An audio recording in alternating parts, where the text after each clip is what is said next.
Now, when Colin Rosie hit really hard times, he found himself sleeping rough on the streets. But he's now managed to turn his life completely around, and he's running an extremely successful business. And it's all thanks to a top hat.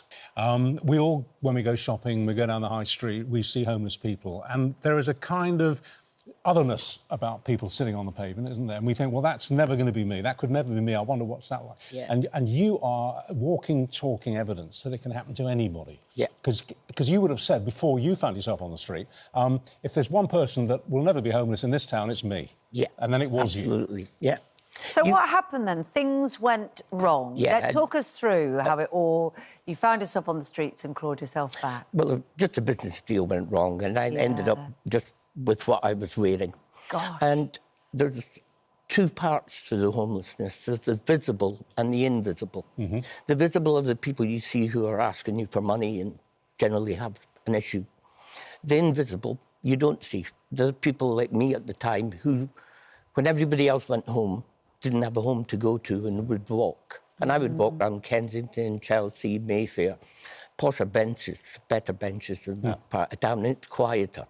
And to try and remain as normal as possible, you try to keep presentable. Nobody will ever guess that you're homeless. So you kept yourself shaven and smart and as clean as you could. Yeah. Where did you wash and shave? Well, some of the better hotels have better facilities, toilet-wise, so I would use them. I actually got to know a couple of housekeepers in one particular hotel, and they started taking my tops and stuff, washing it, and I'd get it back the next day.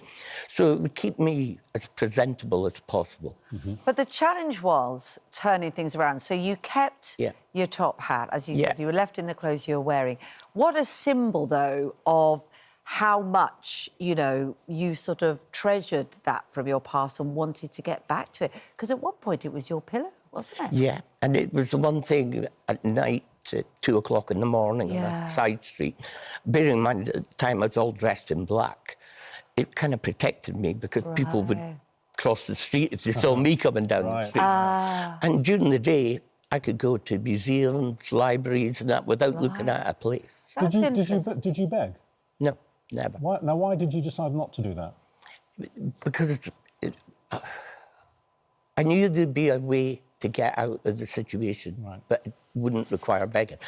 You can get fat being homeless. Soup kitchens, Lincoln Inn Field, Kings Road, South Bank. Mm-hmm. So it was more of a change the idea of how to get out of the situation. So what I think was... Sorry, Richard. What I think is interesting, though, is that you highlight something which I imagine a lot of people go through, that without a home, it was very hard to even get back. So you couldn't even register at the library because you didn't have a home address. Getting into the library meant that that's how you could get into the job centre and see about jobs. It's all stacked against you, isn't it? So this turning point came when somebody they officially gave you money for a suit to go to an interview. Tell us about that. Ironically, was when I was sleeping in a doorway on a wet night, and Outreach, 2 people from Outreach approached me. Right. That was the first turning point, because that got me in touch with somebody that could help. Because the issue with homelessness is, where do you go? Who do you call? Job centre, customer service, you know. You need everything, needs an address. It would help if there was a helpline for the invisible homeless, to get to them and advertise. That's a great idea. But yes, Outreach put me in touch with No Second Night Out. No Second Night Out got me an appointment to Job Centre. Job Centre got a meeting. I had the idea about setting a business up through the market because that's where I bought my hat originally. And you can set up in the market relatively inexpensively by comparison with any other business. The Job Centre happened to mention they could give me money for the suit. And I thought, well, what about the money for hats instead? They eventually agreed to allow me to get the hats unofficially with the money from the suit. That's flexible of them. Yeah. They asked how long would it take for you to be self-sustainable. And we agreed 6 months, and within a month, we'd stopped. Good for you, and that gave you the drive. Now, Richard and I were talking about this earlier.